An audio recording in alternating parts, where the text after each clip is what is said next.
کسی که نماز نمیخوانه جرمش از یک زناکار به پیشگاه خدا بزرگتر است.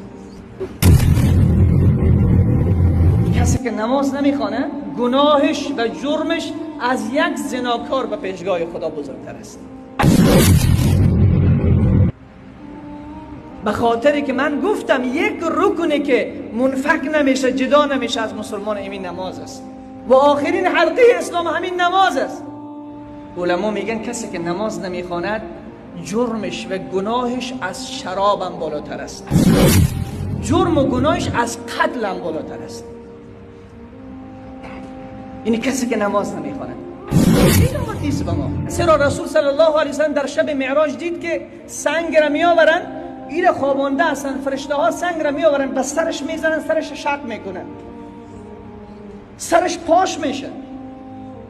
پس دوباره به قدرت پروردگار این سر ساخته میشه، باز سنگ میآورن، باز به سرش میزنن، سرش پاش میشه. از پیامبر پرسان کردن چه کسی است؟ گفت اما الذي يثلغ رأسه بالحجر فانه ياخذ القرآن فيرفضه وينام من الصلاة المكتوبه عن الصلاة المكتوبه. گفت کسی است که قرآن را یاد گرفته و قرآن را ترک کرده، دیگه نمیخوانه. خدا نعمت قرآن را برش داده ولی او رو تلاوت نمیکنه، به او عمل نمیکنه.